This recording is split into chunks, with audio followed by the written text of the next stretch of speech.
In this video, I'm going to introduce some of the basics of structural equation modeling, or SEM, and specifically confirmatory factor analysis, or CFA. This is going to be the first 2 pages of Larry's notes on CFA. So, what is structural equation modeling? The best definition, unfortunately, that I could find is actually in Wikipedia, despite reading several articles. Structural equation modeling is a series of strategies that help you fit data to a network of constructs.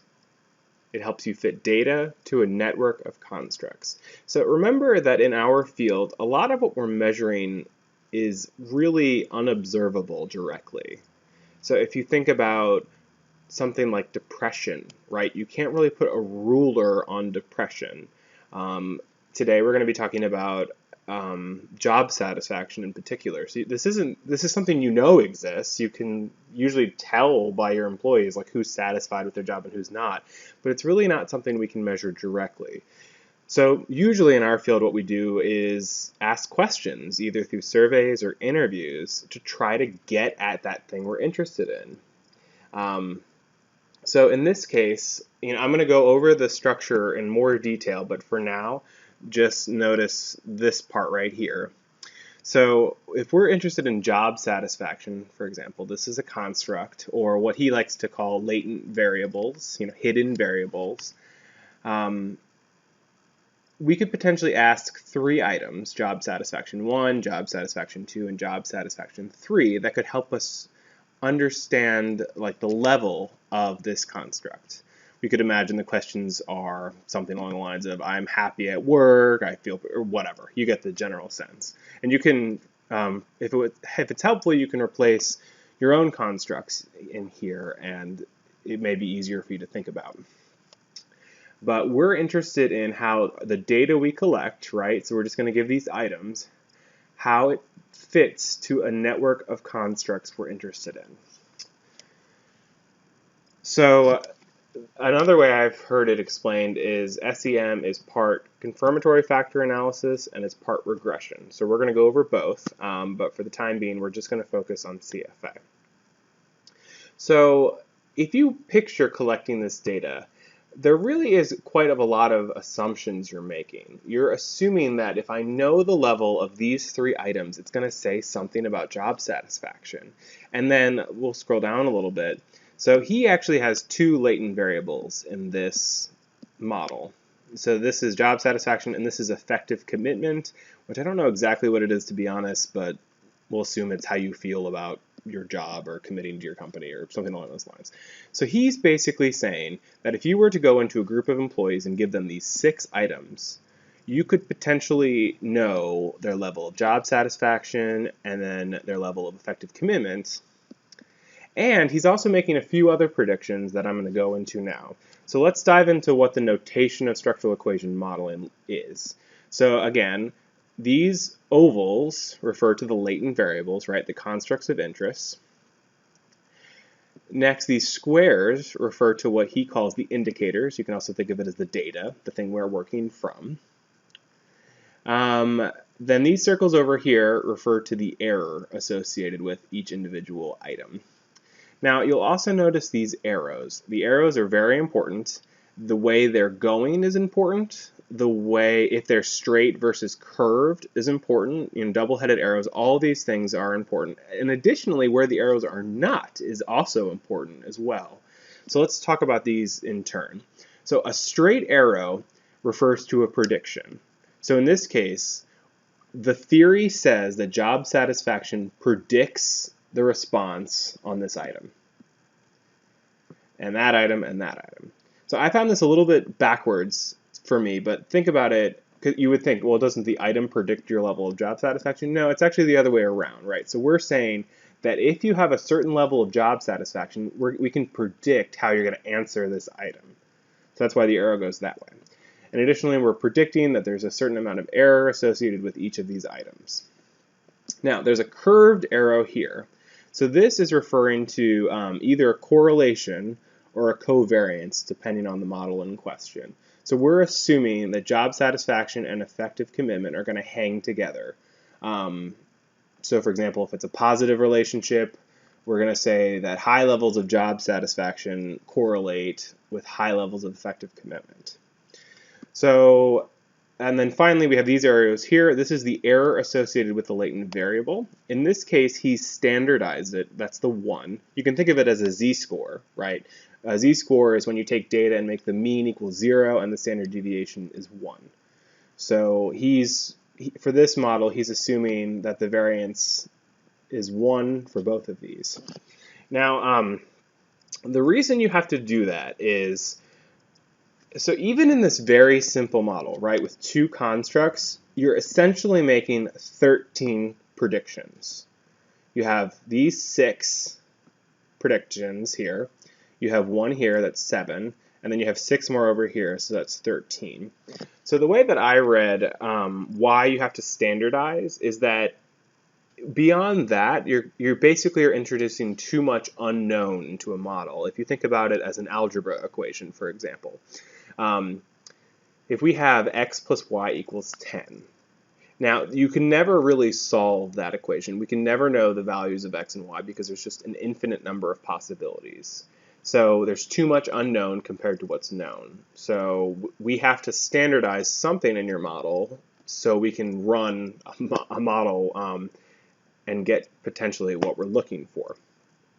So we have these 13 individual predictions, but also there's a broader prediction that this is a good model to explain our data, right? We're saying that if we collect the data for these 6 items, we're going to find 2 constructs, job satisfaction and effective commitment, and these are going to correlate. So in addition to the 13 individual predictions, there's kind of a broader sense of these are how these latent variables get along, right? So going back to our definition, SEM is about fitting data to a network of constructs. So that is some of the notation we're going to be looking at. So when we run our software, so in these videos, I'm going to show you both literal and M+ outputs. So we can test what's called parameters. So these are the 13 predictions we're looking at, the 13 parameters. So you can run a statistics test to say, is this a significant prediction right here? Is this a significant correlation here? These are things you can run, and just like any other, if you think in SPSS, if you looked at the average of these 2 and see if they correlated, it's going to give you a statistics test, like what's the likelihood that this happened by chance. So that is going to be pretty familiar to you if you have some statistics background. What is new, I think, for me was, so we're testing the parameters, but we're also looking at the model fit as a whole. Now that doesn't have a statistics test per se. It's not really an either-or kind of thing. Instead, they have different guidelines. So let's dive into a little of that.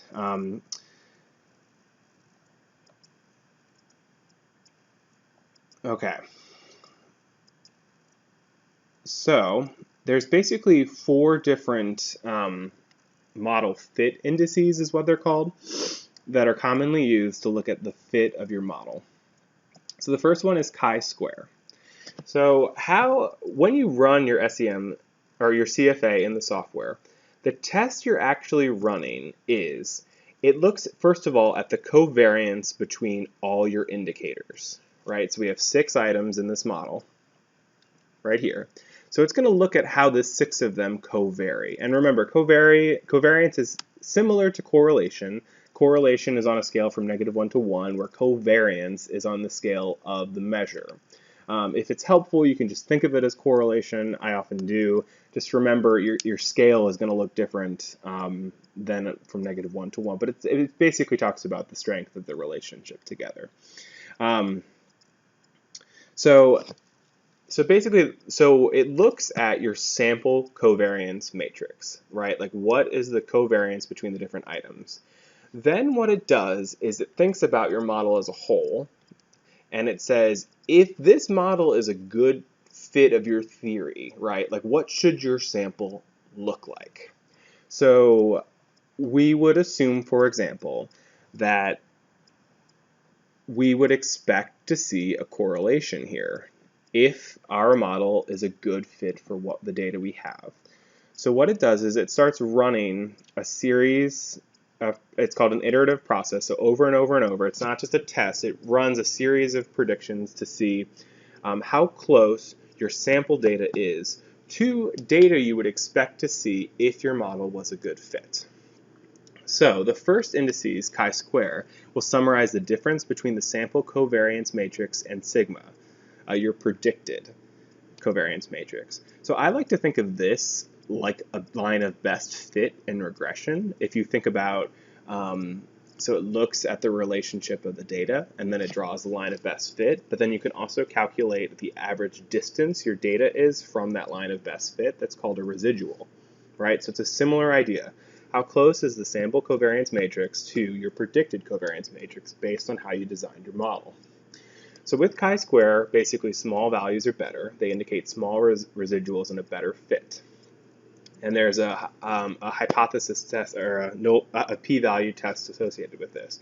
The big problem with chi-squares is that it's influenced by sample size. So as you can see here, small samples are going to lower your chi-square value and raise your p-value. So often with SEM, we have large sample sizes, so that's going to artificially inflate your chi-square a little bit, suggesting your model is worse than it is. So in addition to chi-square, we have other measures of model fit. So a commonly used one is the CFI, the Comparative Fit Index. That is looking at how your model compares to an uncorrelated model. So it looks at whether, if you assume that your constructs are not correlated. And we're going to talk about that in more detail later in the videos, but that's all you really need to know for now. It ranges from 0 to 1. Higher values are better, and historically the criteria for a good fit is either 0.9 or 0.95 and above. Larry talked about this as well, and this will be in later videos, that these are supposed to be guidelines, right? This isn't a statistical test, it's really more of a guideline.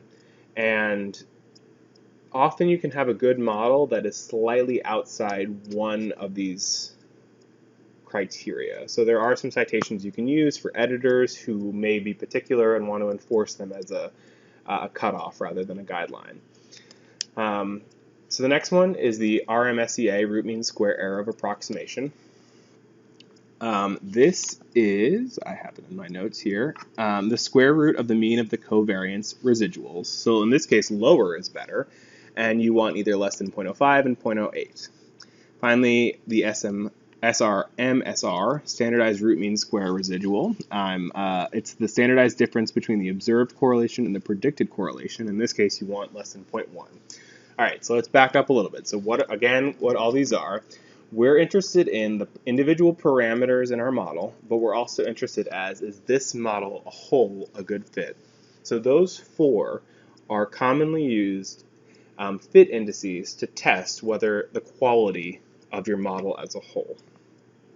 So when you test this model in Lizerl or M+, you're going to get a lot of data. It's going to look at each one of your pathways that you're estimating, and it's going to give you the indices for your path model as a whole. And this way you can test the quality of your model. Basically, how well does your network of constructs fit your sample data? Now, one last thing I want to talk about before we move on.